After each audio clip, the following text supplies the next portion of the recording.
What's going on, guys? Welcome back to another range day. So as you can see by the title, we're going to be looking into open carry versus concealed carry and kind of talk about when the best time to use these carry methods is best, especially with public versus non-public carrying. So all right, guys, let's dive into this. All right, guys, so first one we're going to look at is open carry of a pistol. So, okay, give me a second. All right, that's better. Now, for demonstration's sake, weapon is clear, magazine has already been taken out. Now, when you're open carrying, honestly, there's a greater responsibility because everybody knows that you have your firearm. Now, the only thing that makes this worse is what scenario you put yourself in. If you're gonna open carry, honestly, I would not recommend, I'm going to go walk the city streets in a crowd of people. I'm not going to go to the grocery store on a crowded day. I mean, you can open, I'm not saying you can't open carry if you want, but try and put yourself in the best scenario to where people aren't going to be bumping into you. You don't have the risk of the weapon falling out of your holster. This is a little overkill. Yes, this is actually a competition pistol, but this is the best outside the waistband holster that I have. And it's better for demonstration's sake because you can see the gun a lot better in the video. But you really have to look at, yes, you can draw the weapon quick in time of need, but also somebody else can do the same thing. Somebody comes up behind you, they can easily reach in and pull that gun out. But the other thing too that can help you practice this is have a holster or have some sort of retention method of having that on your waistband. Open carry, yes, like for this pistol here, I have a loop, a buckle loop, and this holster itself has good retention. You actually have to click the gun in the holster. So I mean, yes, it is going to give me a second if somebody would come up behind me to pull my gun out. It's going to give me a second to reach back and prevent that gun from coming out of the holster. But it's still that fact that somebody can just come up to you and take it if they can. So that's something you have to really look into. Open carry is nice, especially for hiking or if you're out, say, on your property, if you have a lot of property or anything like that. It's nice to have that there just because nobody's there to really be able to take it from you, but it's there so you have quick access to it in the time of need.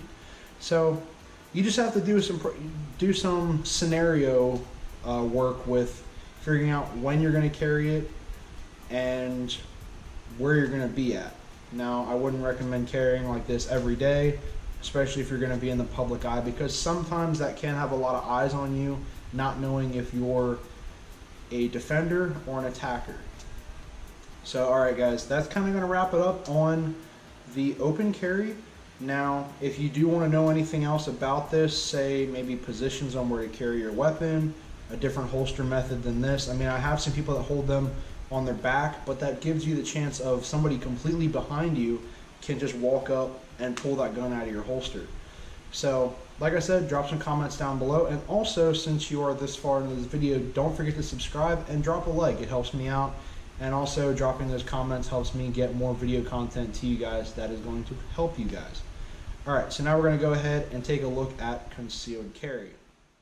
Alright guys, before we get too far into this, now that you've heard about open carry, I just want to give a heads up. Don't forget to subscribe. I hope you like this video so far, so don't forget to give it a thumbs up. So we're going to roll into the concealed carry. Now concealed carry, give me a second again. So alright guys, now that we're going to look at concealed carry, first off, as you can tell, you don't see a bulky gun in the way and your eyes are not drawn to that. I mean, when I had the open carry out, your eyes would, honestly, in public, would probably direct right to that gun. Now, concealed carry, you can't see it, don't know where it's at. Now, there are many different ways to carry this. I have been doing more appendix carry recently, but just to show this weapon is clear, magazine is out.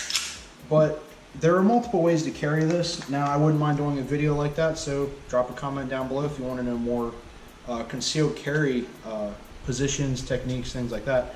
But getting into it is concealed carry keeps that visual or that mindset of somebody looking at you and saying, that person has a gun, I don't know what they're planning on doing. This kind of leaves me the option to be like, what am I going to do?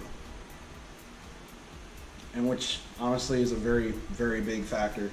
And it just lessens your appearance as a threat in public. I mean, plus two is when you're walking down a city street and people are bumping into you or things like that, if it's very crowded or anything like that, there's no chance of your gun falling out. There's no chance of somebody kind of sneaking up in that crowd and pulling your gun out because nobody knows you have it.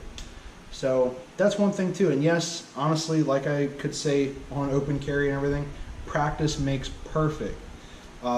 Make sure that your weapons are properly cleaned, everything like that. Make sure that they are ready in case of that time of need. Also, practice on your draw, practice on your reloads, anything like that that'll help you. For me, I have my gun here and I have an extra magazine along with that. Now for me, it is not that hard to get up and draw my weapon. However, say maybe an appendix carry for a magazine might not be the best, because if I would get rid of this, say if somebody is this close to me, I can't get my hand on my chest to get it down to the appendix area, then that could be a problem. But then again, if you put a magazine on your backside, depending on what kind of hand you draw from, is put it accordingly to where it's your less dominant hand or your non-dominant hand to use as your reloads. But looking at it again, you're not a threat. That person that wants to bring harm to you or threaten others does not know that you have the protection that they think you do. Open carry, they know right away that you're a threat to them, and they might go for you first in the case of, say, a mass shooting. If anybody would happen to see a group of people, nobody has a gun, but that guy over there that has a big old 45 sitting on his belt, they're going to go for you first because they know that you can stop them from doing their task. And even though it is such a sick task at hand, but it proves its point. But concealed carry, somebody goes to do this method, do a mass shooting, you can get your gun out and defend the people, so there are either less victims or no victims at all. So I'm kind of going to wrap it up on that. I mean, both methods are very nice, but they do have their scenarios. You want to use open carry for non-public areas like hiking, maybe if you're fishing, or if you're scouting your next hunting area. Go ahead and take a gun with you. Make sure that it is an area where you can keep it. Also, comfortability too. The open carry can be a little bit more comfortable if you're doing a lot of moving, things like that. Concealed carry might just be like a leisurely thing to do. And I know this isn't going into methods on how to carry each individual one, and if you want to do anything more like that, drop some comments down below and we will get to them when we can. But you have to know when to do it. And the best is pretty much any type of situation you can do concealed carry, because it's out of sight, out of mind. Now, non-public, I would strongly push the open carry because it's a visual thing. Somebody is going to see you as either a protector or a threat. And if you don't want the responsibility of people looking at you in that aspect, you really got to either have yourself ready for that responsibility, or you can conceal carry and let it all fade away. Sorry guys, I do hope that you liked this video. I'm kind of going to wrap it up on that. But if you do want to know anything more about the guns that I'm using for this presentation, or any of the carry methods, I can do a whole separate video on these. Or if you want to know more about the guns, I do have videos on those, so feel free to go back, check them out. I did 4 reviews. The Canik that I used, this one here for the open carry. I did a 3-part unboxing, shooting, and everything of that pistol, even a breakdown and a cleaning. So, alright guys, like I did say, we are going to wrap it up on this. So I do hope that you liked this video. Please give it a thumbs up. It really helps me know that you guys like and are actually watching these videos. Also, don't forget to drop a comment on anything you want to know about this video, or helping me out with topics for future videos. So alright guys, don't forget to hit that subscribe button along with the little bell next to it to give me to give you notifications on the newest videos that come out. Also, don't forget to follow me on Instagram at the717outlaw, also on Facebook at the717outlaw. Alright guys, remember, be safe, shoot straight, have fun. I'll see you on the next one.